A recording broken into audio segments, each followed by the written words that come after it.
नमस्ते। ओवरव्यू में आपका स्वागत है।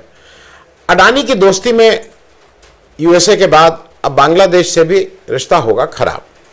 दूसरा, संविधान संशोधन 130 से अमित शाह के पीएम बनने का रास्ता साफ। तीसरा, अमेरिका, रूस, चीन की तिकड़ी में रोज और फंसते जा रहे मोदी जी। इन तीनों विषयों पर बात करने से पहले आपसे आग्रह, चैनल को सब्सक्राइब करें और अगर हो सके तो चैनल की मेंबरशिप भी ले लें। मेंबरशिप का मतलब कि आपको एक छोटी रकम हमें एक आर्थिक सहयोग के रूप में देनी होती है और अगर आप हर महीने का कमिटमेंट नहीं करना चाहते हैं तो एक बार एक मुश्त भी आप हमारा समर्थन कर सकते हैं। तो सबसे पहली बात, अडानी की दोस्ती में यूएसए के बाद अब बांग्लादेश से भी रिश्ता होगा खराब। ये बात मैं इसलिए कह रहा हूं कि बांग्लादेश की वर्तमान सरकार ने से एक शिकायत आई है। बांग्लादेश का घटनाक्रम भी याद कर लीजिए। पिछले साल अगस्त महीने में शेख हसीना जी का तख्ता पलटा, वो वहाँ से भाग के हिंदुस्तान आई और जब हिंदुस्तान आई तो ये कहा गया था कि वो 2-4 दिन के लिए यहाँ हैं, फिर अपनी बहन के पास चली जाएंगी इत्यादि इत्यादि, या अपने लड़के के पास चली जाएंगी, कुछ इस तरह की बातें हो रही हैं। लेकिन वो रह गई हैं हिंदुस्तान में ही। अब बांग्लादेश में एक दूसरी सरकार आ गई है। शेख हसीना के जितने भ्रष्टाचार हैं, जिस तरह से उन्होंने जो भी किया, उस पर कार्रवाई हो रही है, उस पर जांच हो रही है।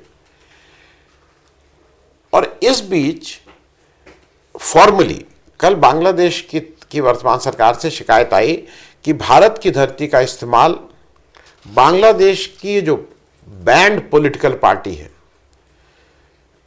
आवामी लीग मतलब शेख हसीना की पार्टी, इसके द्वारा बांग्लादेश विरोधी गतिविधियां भारत की धरती से हो रही हैं। ये उसने ऑफिशियली भारत से कंप्लेन की है। पहली चीज ये समझना जरूरी है कि बांग्लादेश एक अलग राष्ट्र है। वहां पे कौन सी सरकार बनती है वो हमें अच्छी लगती है नहीं लगती, वो हमारी पर्सनल चॉइस नहीं है। ये उस देश के लोगों का मानना है, ये उस देश के लोगों की प्राथमिकता है कि वो किसकी सरकार बनाते हैं। हमें उससे कोई लेना देना नहीं। जो सरकार होगी हमारा उससे अच्छा रिश्ता बनाने की कोशिश करेंगे और जो सरकार से बाहर होगा उससे हमारा क्या लेना देना। मोदी जी एक बड़ी गलती इस तरह की अब की बार ट्रंप सरकार करके कर चुके हैं और मैं उसको कई बार रिपीट कर चुका हूं, फिर रिपीट नहीं करूंगा। बाइडेन आ गए, उसके बाद जीत के, और उसके बाद क्या क्या हुआ। बांग्लादेश की ने इस बार जो सरकार ने स्पष्ट शब्दों में कहा है कि भारत की धरती का इस्तेमाल आवामी लीग के वरिष्ठ नेता, और वो आवामी लीग जो बैन हो गई है वो एंटी बांग्लादेश क्रियाकलाप यहां से भारत की धरती से कर रहे हैं। और उन्होंने यही नहीं, उन्होंने आरोप लगाया कि दिल्ली में और कोलकाता में आवामी लीग के ऑफिस खुल गए हैं और वहीं से ये सब मामला चल रहा है। उनका यह भी आरोप है कि अभी 21 जुलाई 2025 को आवामी लीग के द्वारा एक एनजीओ को अफरन बना के दिल्ली प्रेस क्लब में एक कुछ इस तरह की पेशकश की गई थी, एंटी बांग्लादेश की बात गई थी, सभा करने की कोशिश की गई थी। जैसा था, भारत सरकार की तरफ से एक स्ट्रांग डिनायल आया है। और अब मैं एक चीज सिर्फ ये कहूंगा कि जब शेख हसीना यहां आई थी, हमारा ये कहना है कि नहीं हमसे कोई मतलब नहीं, हम क्या है यहां, तो ऐसा कुछ नहीं हो रहा है। नहीं, आपसे आग्रह है कि मेरा एक दिसंबर में मैंने इस पर एक वीडियो किया था, मैं उसकी छोटी क्लिप भी लगा दे रहा हूं, बहुत छोटी, और उसका लिंक भी दे रहा हूं। दिसंबर में मैंने ये कहा था कि जब यहां पे आई थी शेख हसीना तो 2-4 दिन के लिए आई थी, फिर उनको कहीं और जगह नहीं मिली तो यहीं रहने लगी। लेकिन भारत की धरती से वो अवामी लीग के जो प्रोटेस्ट होते थे विदेश में, उसको वो वर्चुअली एड्रेस करती थी। ये सब जगह पता है, मैंने इस पे वीडियो किया है, आप उसको जाके लिंक देख लीजिए। तो ये बिल्कुल बेबुनियाद बात नहीं। अब ठीक है, आज की तारीख में आप जो भी कहिए, लेकिन देखिए ये फैक्ट है कि बांग्लादेश में शेख हसीना जी के नेतृत्व में लोकतंत्र का गला घोटा गया था। इसको कोई डिनाई नहीं कर सकता। लोकतंत्र ही का नहीं, मतलब जिस तरह से इलेक्शन कमीशन को पूरी तरह से कंट्रोल कर लिया था, विपक्षी पार्टी से कोई मतलब ही नहीं है, सबको जेल में डाल दिया था। वो मॉडल काफी कुछ हम यहां पे भी होते हुए देख रहे हैं। और ऐसे में अंत में जनता खड़ी हुई थी, और जनता ने जब खड़ी हुई तो इनको देश छोड़ के भागना पड़ा, इसमें भी कोई बात नहीं है। मुख्य बात यह है कि बांग्लादेश का अंदरूनी मामला है। शेख हसीना रहे हैं, खालिदा जी, हमसे क्या इससे लेना देना। बांग्लादेश में आज उनके ऊपर जो मुकदमे चल रहे हैं ये अपराधी घोषित हैं, और इनके अपराध बहुत, लोकतंत्र के अपराध हैं, भ्रष्टाचार के अपराध हैं, तरह तरह के अपराध हैं, लोग मरे हैं उसके अपराध हैं, ये वहां पे अपराधी घोषित हैं। कई लोग ये कहते हैं कि साहब हम तो दलाई लामा को भी यहां पे आश्रय दिए हुए हैं, और ये तो कुछ शेख हसीना और दलाई लामा। एक ध्यान रखिएगा, दलाई लामा को चीन ने कभी भी अपराधी नहीं कहा है। यहां पे बांग्लादेश की वर्तमान सरकार शेख हसीना को अपराधी कहती है, और अपराधियों की एक लंबी लिस्ट गिनाती है। दलाई लामा के साथ ये नहीं है। अब शेख हसीना की जब वर्चुअल रैली होगी, आप यहां से इस तरह की एक्टिविटी करेंगे तो इसका खामियाजा तो भुगतना पड़ेगा। क्योंकि इस सारे का ट्विस्ट क्या है? ट्विस्ट ये है कि अगर वहां पे जांच हो रही है, उसमें जिस तरह से अडानी जी ने जाके बांग्लादेश में एक ऐसी बिजली बेच दी जिसका कोयला आता है ऑस्ट्रेलिया से, और ऑस्ट्रेलिया से आके कोयला जो इस देश का ऐसा राज्य जहां पे सबसे ज्यादा कोयला होता है, झारखंड, वहां के गोड्डा निशिकांत दुबे की कंस्टिट्यूंसी में जाता है। वहां पे एक प्लांट लगता है, वो पूरा प्लांट अनाप शनाप दाम पे लगता है। उसका प्रदूषण हमारे यहां होता है।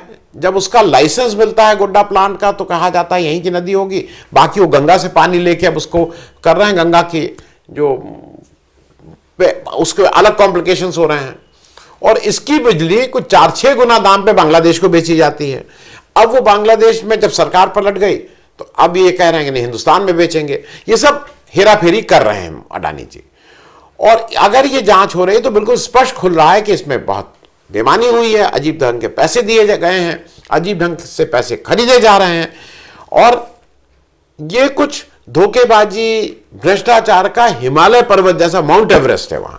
अब भारत की दिक्कत क्या है कि अडानी जी को बचाना तो इस देश का राष्ट्रीय कर्तव्य है। वो अडानी कहीं कुछ करें, चाहे कीनिया में करें, चाहे श्रीलंका में करें, चाहे कुछ भी करें, लेकिन हमें उनको बचाना होगा। तो उसी में हम लगे हुए हैं, लेकिन उसमें धीरे धीरे उस दोस्ती के चक्कर में बांग्लादेश से हमारे रिश्ते भी खराब ना हो जाएं, इसका ध्यान रखना होगा। अब दूसरी बात, संविधान संशोधन 130 से अमित शाह के पीएम बनने का रास्ता हो रहा है साफ। जो संविधान का संशोधन 130 से अमेंडमेंट आया है, वो क्यों आया? उससे पहले ये जरा ये भी समझ लीजिए कि वो जब अमेंडमेंट आया तो कितना गुस्सा था पार्लियामेंट में, और खास करके टीएमसी के जो सांसद थे वो बहुत ही गुस्से में थे। उसके कागज उनके ऊपर फेंकेगा। और अमित शाह को यही नहीं, अमित शाह को भाग के चौथी रो में जाना पड़ा, और चौथी रो में भी वो भी महिला मार्शलों से घिर के वो पीछे गए, और वहां से उन्होंने इसको सबको पढ़ा, तो उनको भी फ्रंट रो में आने की हिम्मत नहीं हुई। ये क्यों लाए हैं? अच्छा, जो बीजेपी सरकार, अमित शाह और मोदी जी करते हैं, वो तो चुनाव को मद्देनजर रखते हुए सारे काम करते हैं। खाना पीना, दाढ़ी बढ़ा लेना, बंगाल में है तो टैगोर जैसी दाढ़ी, महाराष्ट्र में चुनाव है तो शिवाजी जैसी दाढ़ी, मतलब जहां जैसा देश वैसा भेष।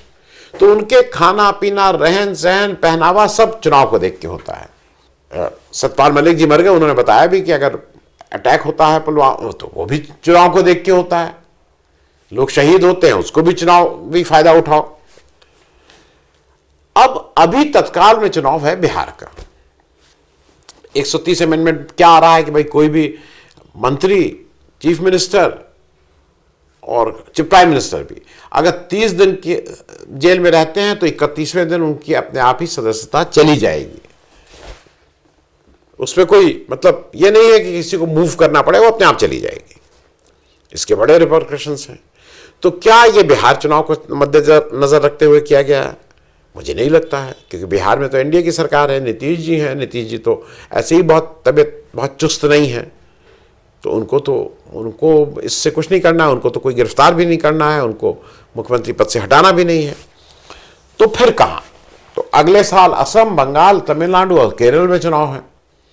तो यहां लगता है कि यहां कुछ मामला हो सकता है, क्योंकि अगर जैसे हेमंत सोरेन को किया था, अरविंद केजरीवाल को किया था, सब कोशिश की गई थी ना कि जेल के अंदर भेज दो और फिर प्रचार नहीं कर पाएंगे।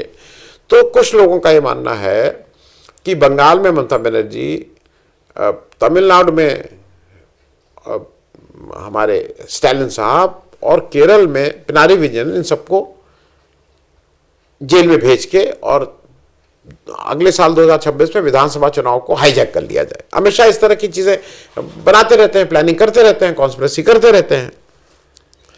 लेकिन मेरी अपनी निश्चित मान्यता यह है कि अगर इन्होंने ममता बनर्जी को, बीजेपी ने इस तरह की तिकड़म करके गिरफ्तार किया, तो मेरा असेसमेंट यह है कि उसके बाद मोदी जी और अमित शाह तो छोड़ दीजिए, बीजेपी का कोई नेता बंगाल में घुस नहीं पाएगा।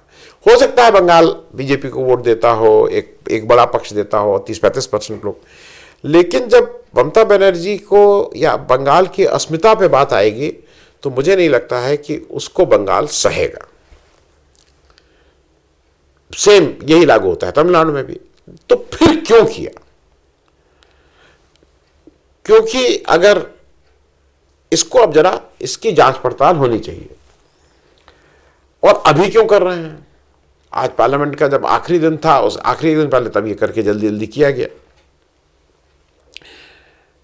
क्योंकि ये मैं इसलिए कह रहा हूं, कुछ चीजें समझनी होंगी। अमित शाह को प्राइम मिनिस्टर बनना है, इसमें आपको शक लगता है? भाई उनकी इच्छा भी है, और वो प्राइम मिनिस्टर रहेंगे तो मोदी जी चाहे पद पे रहें चाहे ना रहें, चाहे राष्ट्रपति रहें या ना रहें, वो महफूज रहेंगे। उनका कोई गिरफ्तारी नहीं हो सकती, उनकी कोई पुरानी फाइल नहीं खुल सकती है, ये तो तय है। तो इसके लिए ये जरूरी है कि मोदी जी के रहते 2000 मतलब प्रधानमंत्री रहते ही ये राज कुर्सी उनको मिल जाए, क्योंकि अमित शाह के नाम पे वोट नहीं मिल पाएगा। तो वोट तो मोदी जी के नाम पे मिला हुआ है, 2029 तक का समय है, इससे पहले ही ये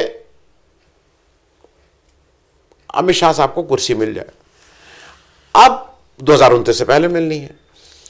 उनके कुर्सी मिलने में सबसे बड़े रोड़ा कौन है? सबसे बड़ा प्रतिद्वंदी कह लीजिए, रोड़ा कह लीजिए, स्पीड ब्रेकर कह लीजिए, किसकी वजह से नहीं? नंबर 1 योगी आदित्यनाथ, इसमें कहीं आपको शक लगता है? 2 नंबर पे देवेंद्र फडणवीस। कुछ लोग हिमंता बिस्वा शर्मा का नाम लेते हैं, लेकिन मैं उसको नहीं मानता हूं। लेकिन एक नाम है नितिन गडकरी। नितिन गडकरी के अगेंस्ट भी खूब कैग से करके फाइलें तैयार कर ली गई हैं भ्रष्टाचार की।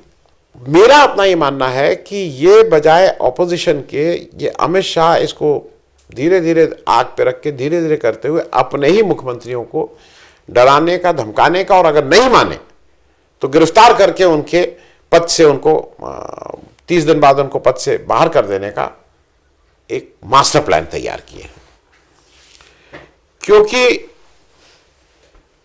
ये सारा कुछ, एक चीज जान लीजिए, ये जो सीबीआई हो, इनकम, इस सब जो हमारे अमित शाह साहब है, उन्हीं का ये सारे षड्यंत्रों का अड्डा वहीं है, सारे षड्यंत्र वहीं से तय होते हैं।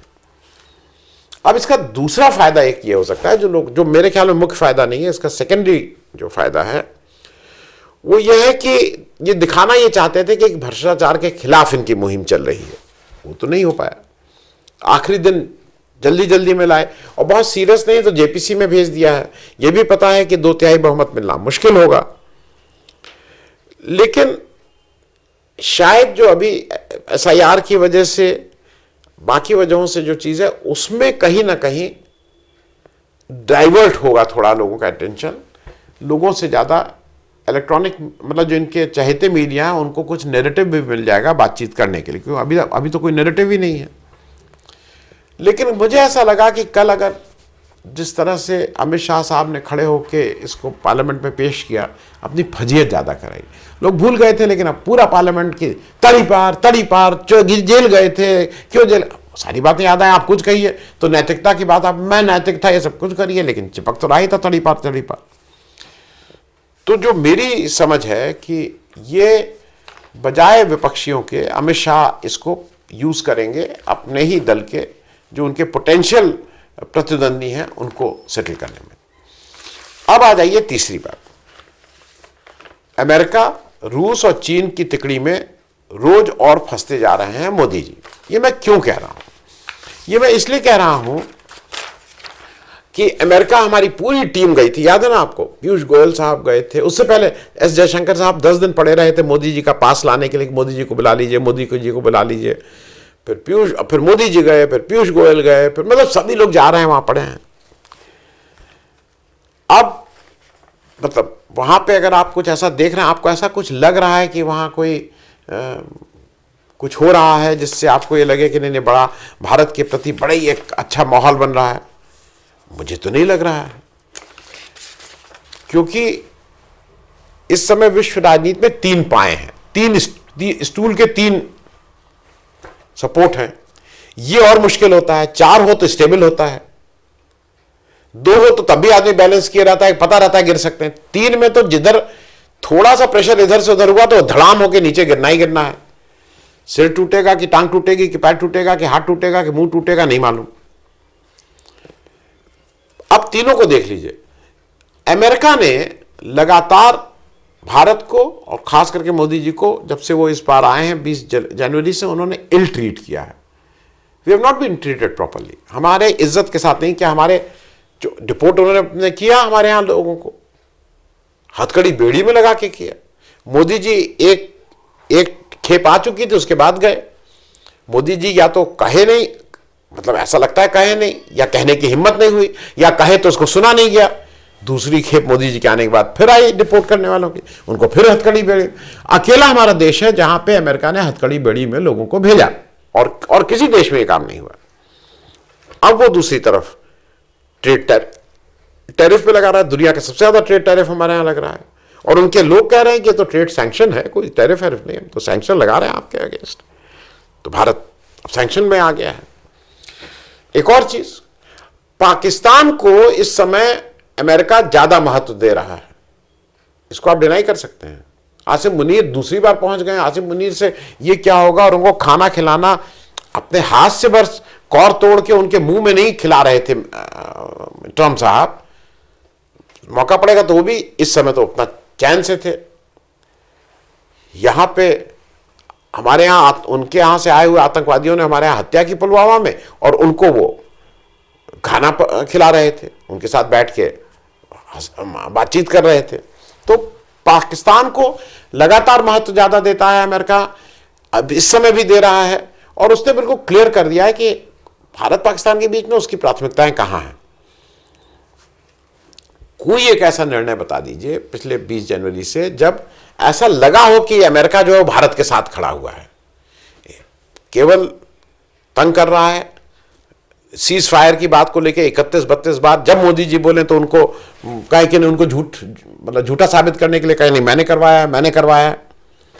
और एक चीज स्पष्ट है, भारत ने जिस तरह से रिस्पॉन्स किया कि बराबरी का रिश्ता नहीं है, हम कहीं ना कहीं उसके पिट्ठू टाइप, पिछलग्गू टाइप लग रहे हैं। और इतनी विजिट के बाद भी वहां कुछ ऐसा नहीं। तो ये तो हो गई अमेरिका की बात। अब जरा चीन की बात कर लिया जाए। भारत की धरती पे चीन ने बाकायदा कब्जा किया है। मैं 1962 की बात इन लोग करते हैं, 62 नहीं, अभी 2020 के बाद की बात हो रही है, जब गलवान में हुआ था। जहां तक हम लोग गश्त करने जा सकते थे वहां तक जा नहीं सकते हैं। बफर जोन कम हो गया है, उन्होंने बफर जोन में अपने परमानेंट ठिकाने बना लिए हैं। और ये बात प्रेमा खांडू कह रहे हैं, बीजेपी के चीफ मिनिस्टर अरुणाचल प्रदेश के कह रहे हैं कि भारत की धरती पर चीन का कब्जा है। भारत इस सबके बाद भी भारत के लिए, चीन के लिए भारत एक बड़ी मार्केट है, वहां डंप कर रहा अपना सामान। हमारे लक्ष्मी गणेश, हमारी दिवाली अभी आ रही, देखिएगा दिवाली में जो जितनी बत्तियां पत्तियां, लक्ष्मी गणेश, ये सब वहां से बन के आ रहे हैं। और तीसरा एक इंपॉर्टेंट बात, चीन पूरी तरह से पाकिस्तान के साथ खड़ा रहा है, पहले भी खड़ा रहा था, आज भी खड़ा। उसमें कहीं ये बीच में नहीं हुआ कि आपके साथ बहुत दोस्ती होने लगी। अभी आपने पुलवामा के बाद ऑपरेशन सिंदूर किया, आपके खुद के फौज के अफसर बोल रहे हैं कि आप पाकिस्तान के साथ पूरी तरह से चीन खड़ा हुआ था, और पिछले 5 वर्षों में 70-80% जो आयुध है, जो शस्त्र हैं, वो सब चीन से सप्लाई हो रहे हैं। और एक चीज और, चीन लगातार हम पे दबाव बनाए हुए है। अरुणाचल में आज भी वो वीसा अरुणाचल का नहीं स्टैम्प करता है, अलग से कागज पे करता है। अरुणाचल पे वो अपना रोज रह रह के बताता रहता है, क्योंकि ये वो चीन है जो अभी दलाई लामा साहब की बर्थडे में हमारे कुछ नेता गए, लोगों ने भाई बर्थडे विशेष की, उस पर उसका ऑब्जेक्शन था, खबरदार अगर आपने उनको जन्मदिन की मुबारकबाद दी। इस तरह से चीन आपको कंट्रोल करता है और दबाव बनाता है। एक और चीज है, ये याद रखिएगा कि यूएसए ने चीन को दोस्ती नहीं, चीन को इतना महत्व और आदर दिया था कि जब ये ट्रंप जी जब जीते तो उन्होंने अपने शपथ ग्रहण के लिए चीन में दावतनामा भेजा था कि आप आइए और हमारे शपथ ग्रहण में शामिल होइए। वो गए नहीं, वो अलग बात है, लेकिन हमारे यहां तो नहीं कहा था कभी। अब जरा रशिया की बात कर लें।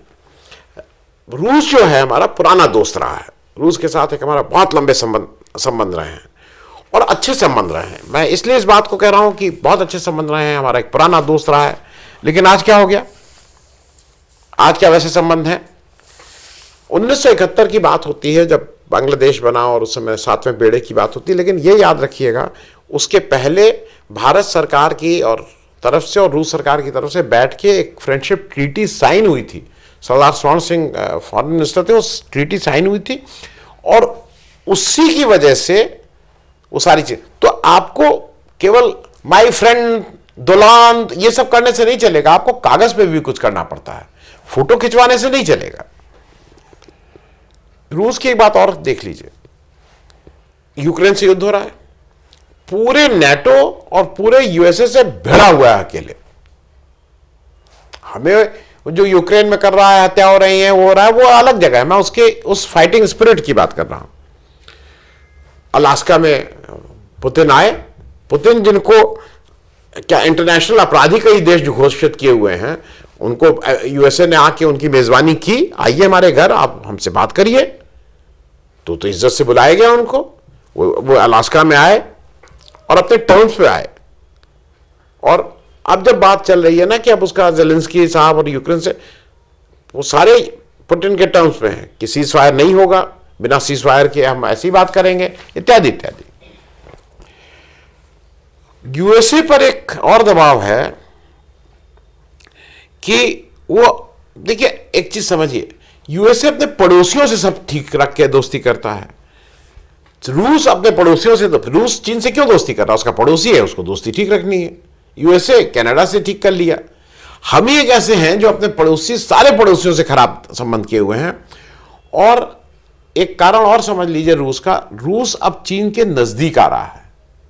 उसका एक कारण यूएसए है, इसमें कोई दो कारण नहीं। दिक्कत क्या है कि भारत को शायद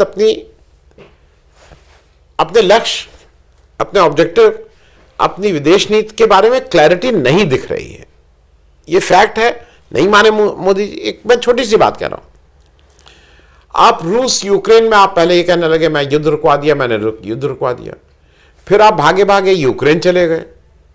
यूक्रेन जब आप गए तो आपको थोड़ा डांट फटकार जैसा लगा, तो जब आप फिर डोवाल साहब को आपने जल्दी से भेजा रूस के, पुतिन न गुस्सा हो जाए, तो ना आप इधर के रह रहे हैं ना उधर के रह रहे हैं। अब क्या हो रहा है, एक चीज और जान लीजिए, जो ट्रंप कह रहा है, वो जो रूस से तेल की बात वो कह रहा है ना कि तेल खरीदोगे तो हम टैरिफ लगाएंगे, बिल्कुल क्लैरिटी आई है अमेरिका से।